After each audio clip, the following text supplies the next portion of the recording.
Welcome to The Haunted Beard, everybody. My name is Jake. Thank you for joining me. Today, I want to give you, finally, my review for The Substance.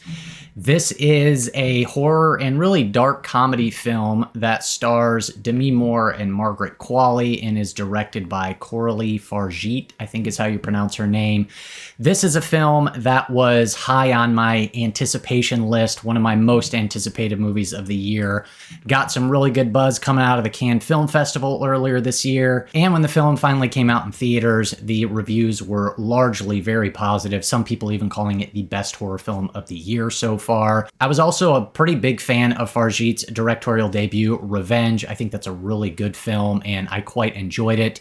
And so I was really looking forward to this, and with all the positive buzz, I couldn't help but kind of build my expectations. They were rising and growing, and I was hoping that I hadn't got my expectations too high. Unfortunately, that happens sometimes, only to end up, disappointed with a movie. So I was very much looking forward to this, finally gave it a watch, and man, I have got some thoughts. Let's get into this thing. Just in case you don't know, The Substance tells the story of a fading celebrity who takes a black market drug known as the substance, and this drug temporarily creates a younger, better version of yourself. And I'm going to just come right out and say it, I was kind of blown away by this movie. This is, I think, a very impressive effort, being only a second feature film. And from the opening couple minutes, the opening sequence, I knew that I was in store for something different and creative, as the opening sequence of the film is a single shot focusing on a Hollywood star of our leading character, played by Demi Moore. Her name is Elizabeth Sparkle, and it shows her star on the Walk of Fame. And it uses that to show the progression of time in her career. And it's just this incredibly creative and efficient way to introduce us to her character without even showing us her character at all, just by simply focusing on the passage of time on her star on the Walk of Fame. I thought that was just an incredible way to open the film, very creative. And from that point on, I had a feeling that I was in for something special. I think the directing in this film is pretty phenomenal. Fargeat is a visionary. There's no other way to put it. She has such a unique and incredible vision. What now, with this only being her second film, it makes such a visual impact. And what's really cool too is you can see who she is influenced by, but it's always amazing and really great when you can see filmmakers that are influenced by other filmmakers, but kind of taking those influences and then making them their own thing. This is a film that definitely pays some homage and respect to the great Stanley Kubrick. I mean, from some of the opening shots down the long passageway, even the pattern on the carpet was giving me heavy Shining vibes, from the design of the bathroom with the color of red, very influenced by Kubrick. And of course, with all the body horror that we eventually get to, you can't help but make comparisons to some of David Cronenberg's films. But also another comparison that I could make is, I think, some of the drug sequences when Sparkle is taking the substance are very reminiscent of Darren Aronofsky's film Requiem for a Dream, and just this very snappy, fast-paced editing and very, quick shots and close-ups and sound effects and everything just working in this very snappy, efficient type sequence.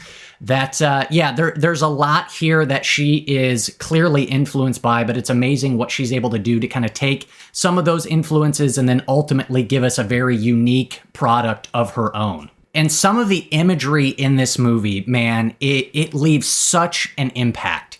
It's so powerful and so memorable and so impactful.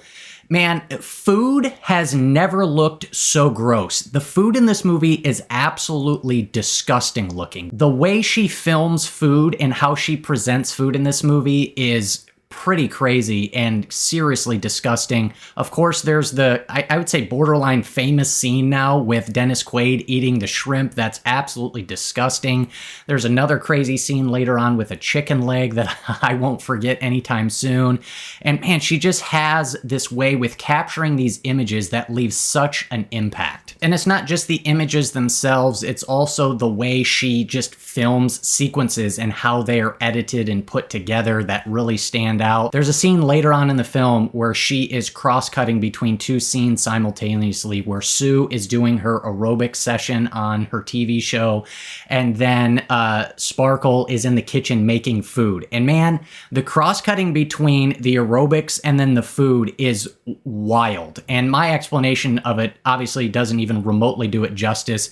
It's one of those scenes that it just so sticks out, just the way it's edited and presented together, and kind of what it says about what the film's overall message is and everything. It's wild stuff. I cannot praise the visual presentation of this film enough, and Fargeat's talent behind the camera is pretty fantastic. Now, what's probably pretty obvious, even from just simply watching the trailers, is that the film has something to say, and it's obviously about some of the impossible beauty standards that are present in our society today, particularly as it relates to women. That's kind of the big obvious thing that's right in your face.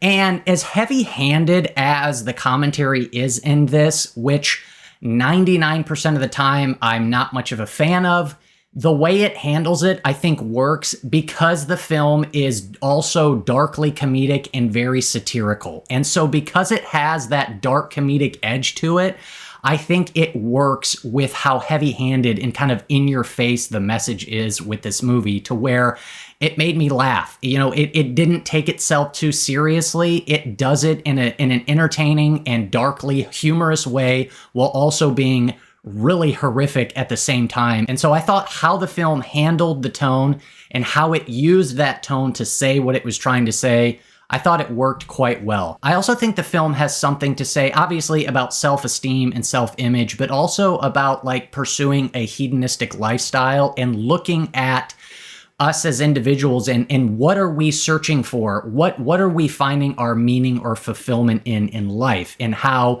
if we're only trying to fill it up with the things that Sue tries to fill it up with in this movie, it's ultimately going to harm ourselves, right? And so I think there's more going on than just sort of the toxic beauty standard sort of thing, even though that's the most obvious one. But there's some other stuff and other themes going on in there as well. And I really liked the way that the film presented it and kind of handled all those themes. Yeah, it just worked for me. And again, the satire and the humor here, I think, really works and helps it all work really well. Now, in terms of my emotional response and reaction to the movie, and just really my experience while watching the film, this might be the best experience I've had with a movie this year. It kind of checked all the emotional boxes that I like to experience while watching a horror film. And so the film is definitely to be commended for that. Let me tell you, the last half an hour of this movie is just wild. There's no other word to say. It's wild, it's chaotic, it's insane. I was shocked. My jaw was on the floor. I was happy. There was some laughs. There was some smiles. I just couldn't believe some of the craziness that was on display. I thoroughly enjoyed it. The practical effects work and the body horror work here is shocking. It's disturbing. It's impactful. It's extremely well done. And kudos not only to the director, but also to the performances, which I haven't talked about, but Qualley and Demi in this are both pretty great. What Demi and Margaret Qualley are required to do in this movie is pretty wild. And you can just tell how committed they are to this material and to the director's vision, and they just completely go for it and own it. And I thought their performances were really pretty great, especially as this film descends into the nightmare and chaos that it eventually gets to towards the end. And so, again, from a purely emotional reaction in seeing how this film ultimately plays out and where it leads to, man, it just kind of checked all the boxes for me. I had such a great experience watching this film. However, once you get to the review part of my video, and usually, you know, I've at least had a day or so to kind of think things over a little bit, process things. There is one issue that I have with this movie that, upon further reflection, I haven't been able to quite work out yet. And it has to do with a scene that occurs later on in the film. So I'm going to get into the specifics of the scene. I wouldn't say it's technically a spoiler, but if you want to go into this movie completely blind, I guess, click off the video. But I'm going to talk about a scene. It doesn't really get into anything super, what I would call spoilerish, but just in case you don't want to know. So anyways, there's a scene later on in the film where Elizabeth Sparkle is watching Sue, Margaret Qualley, on TV. She's on this like late night talk show and she's, answering questions and stuff like that. And what we learn from that scene is that Sparkle has no memory or recollection of being Sue because she is surprised by the answers that Sue is giving in her interview. And so to me, what I gathered from that is that there's no memory, there's no recollection of Sparkle being in Sue and remembering those experiences. And so to me, I'm wondering, what does she get out of this? If she doesn't have any sort of memory or recollection of what Sue is doing, then I guess kind of what's going on here?